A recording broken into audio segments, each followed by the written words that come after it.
আমেরিকার ভিসা ইস্যুর প্রক্রিয়াতে আরো অনেক কড়াকড়ি আরোপ করছে ট্রাম্প প্রশাসন, স্পেশালি যারা ভিসা জালিয়াতির সাথে বিভিন্নভাবে জড়িত বা ফেক ডকুমেন্ট দেয় তাদেরকে বিশাল নতুন নতুন সতর্কতা দিচ্ছে ইউএস এমবাসি ঢাকা। তো এই নতুন সিস্টেমে বা নতুন এই প্রক্রিয়ায় নতুন প্রশাসনের মাধ্যমে আপনারা ভিসা নিতে গেলে কি কি সতর্কতা অবলম্বন করবেন বা কি ধরনের নতুন সতর্কতা অবলম্বন করতে হবে আপনাদের ভিসা আবেদন প্রক্রিয়ায়, সেটাই আলোচনা করব আজকের এই ভিডিওতে। চলুন শুরু করা যাক। তার আগে বলে নিচ্ছি, যারা আমাদের চ্যানেলে নতুন বা আমাদের চ্যানেলটি এখনো সাবস্ক্রাইব করেননি, please hit the subscribe button. আর যারা অলরেডি সাবস্ক্রাইব করেছেন তাদেরকে অসংখ্য ধন্যবাদ।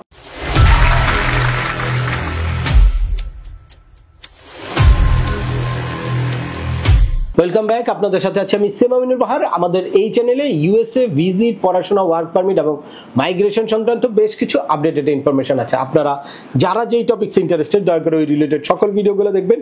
এরপর ছোটখাটো প্রশ্ন থাকলে ভিডিওর নিচে কমেন্টস করবেন। আর তারপরেও একান্ত কোনো ব্যক্তিগত পরামর্শ বা আমাদের কোনো সার্ভিস নিতে চাইলে ডিসক্রিপশনে থাকা হোয়াটসঅ্যাপ নাম্বারে অ্যাপয়েন্টমেন্ট বুক করে সরাসরি যোগাযোগ করতে পারেন। অ্যাট দ্য সেম টাইম আমাদেরকে ইমেল করতে পারেন এবং আমাদের ফেসবুক ও ইউটিউব চ্যানেলগুলো ফলো করে সবসময় আমাদের সাথে যুক্ত থাকতে পারেন। এ নিয়ে চলে আসি আজকের মূল আলোচনায়। আপনারা এখন যারা নতুন করে ইউএস এর ভিজিট, পড়াশোনা বা ইমিগ্রেশন ভিসার জন্য আবেদন করবেন বা অলরেডি আবেদন করে দীর্ঘদিন ধরে অধীর আগ্রহে অপেক্ষা করছেন ইন্টারভিউ ডেটের জন্য বা ডকুমেন্ট কোয়ালিফাই ডেট কারেন্ট হয়েছে কিনা বা আপনার ফাইলিং ডেট কারেন্ট হয়েছে কিনা, এরকম বিভিন্ন স্টেজে ওয়েট করছেন, তাদের জন্য মানে একদম আপডেটেড ইনফরমেশন বা আপডেটেড ইউএস এর স্টেট ডিপার্টমেন্টের মেন্টালিটি বোঝা কিন্তু খুব জরুরি। সে কারণে আপনাদের একটু চোখ রাখতে হবে সবসময় আপডেট ইনফরমেশন কোথায় থাকে। Recently Bangladesh US embassy Dhaka তাদের ফেসবুক পেজে বেশ কিছু আপডেট ইনফরমেশন দিচ্ছে, স্পেশালি ফেক ডকুমেন্ট নিয়ে হিউজ পরিমাণ একের পর এক কিন্তু পোস্ট দিয়ে যাচ্ছে। লাস্ট 19 তারিখে একটা নতুন পোস্ট এসেছে। সেই পোস্টে কি আছে দেখেন, ভিসা মূল্যায়ন প্রক্রিয়ায় জাতীয় নিরাপত্তার সর্বোচ্চ মান বজায় রাখতে যুক্তরাষ্ট্র সরকার দৃঢ় প্রতিজ্ঞ।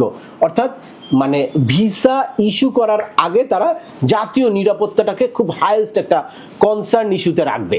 সেক্ষেত্রে যতক্ষণ না সব ধরনের নিরাপত্তা সংশ্লিষ্ট উদ্বেগের সমাধান হয় ততক্ষণ পর্যন্ত কোনো ভিসা ইস্যু হয় না।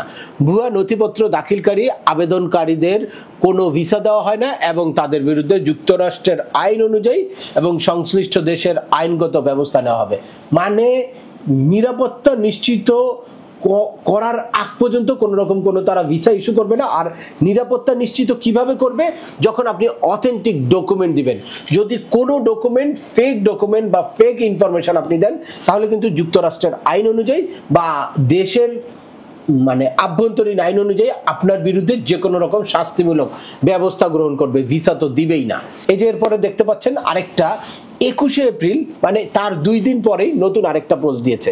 সেই পোস্টে লিখেছেন, যুক্তরাষ্ট্রের সরকার বিভিন্ন সংস্থার সমন্বয়ে ভিসা জালিয়াতি প্রতিরোধ এবং অবৈধ অভিবাসন বন্ধ করবে।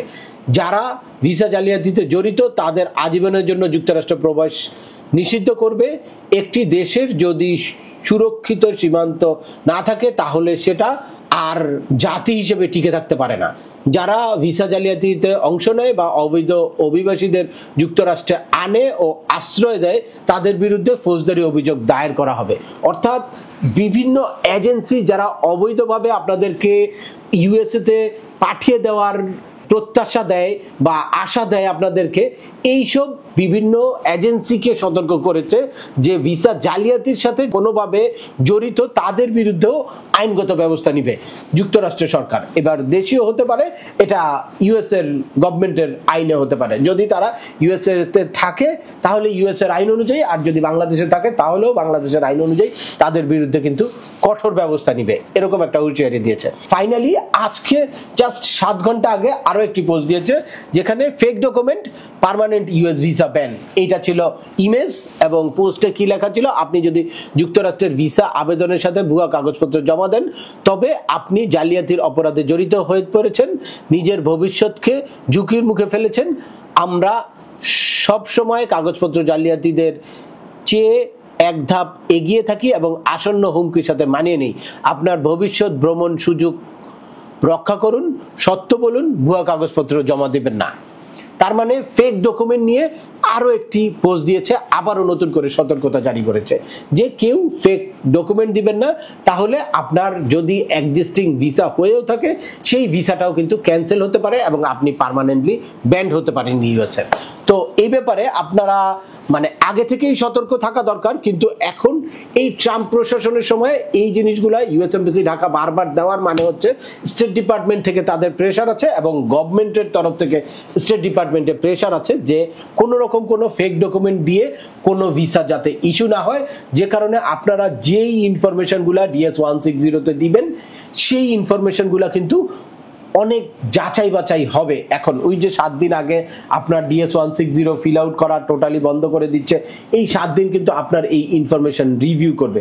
আপনার ইনফরমেশন যদি ঠিক থাকে তাহলে আপনার টেনশনের কোনো কারণ নাই, ভিসা হোক বা না হোক আপনি কিন্তু পরবর্তীতে আবার আবেদন করে ভিসা নিতে পারবেন, আর ভিসা হলেও আপনি যেতে পারবেন। বাট কোনো যদি ফেক ইনফরমেশন এখানে আপনি দিয়ে থাকেন এবং ভিসার ইন্টারভিউতে আপনি যদি কোনো ফেক ডকুমেন্ট সাবমিট করে থাকেন, শো করে থাকেন, তাহলে কিন্তু ভিসা হওয়ার পরেও আপনার ভিসাটা বাতিল হতে পারে, আর এক্সিস্টিং ভিসা না হওয়ার চান্সই অনেক বেশি। বাই চান্স কোনো কারণে যদি তাদের রিভিউতে কোনো বাতিল হয়ে যায়, রিভিউর চোখ ফাঁকি দিয়ে যদি আপনি ফাইনালি অ্যাপ্রুভাল পেয়ে যান বা ভিসা পেয়ে যান, কিন্তু ভিসা হওয়ার পরেও তারা কিন্তু আরেকটা টিম কিন্তু এটাকে আবার রিভিউ করে, তখন সেখানেও যদি কোনো রকম কোনো মানে সমন্বয়হীনতা বা ফেক ডকুমেন্ট মনে করে, ফেক তথ্য মনে করে, তাহলে সেখান থেকেও কিন্তু আপনার ভিসাটা বাতিল হতে পারে।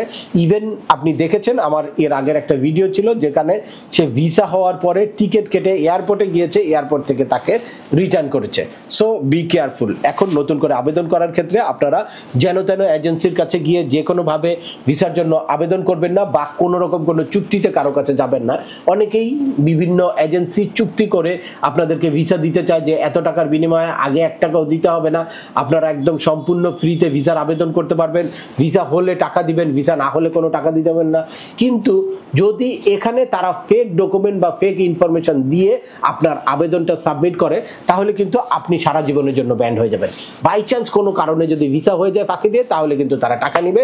ইউএস এমবাসি বা ইউএস এর ভিসা কেউ কোনো ক্ষেত্রে টাকা পয়সা দিয়ে কন্ট্যাক্ট করে দেওয়ার কোনো রকম কোনো সুযোগ নাই।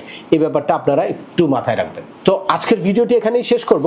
ধন্যবাদ সবাইকে, আবার দেখা হবে নতুন কোনো গুরুত্বপূর্ণ টপিকস নিয়ে। সে পর্যন্ত সবাই ভালো থাকবেন, সুস্থ থাকবেন এবং আমাদের চ্যানেলের সাথেই থাকবেন। আল্লাহ হাফেজ।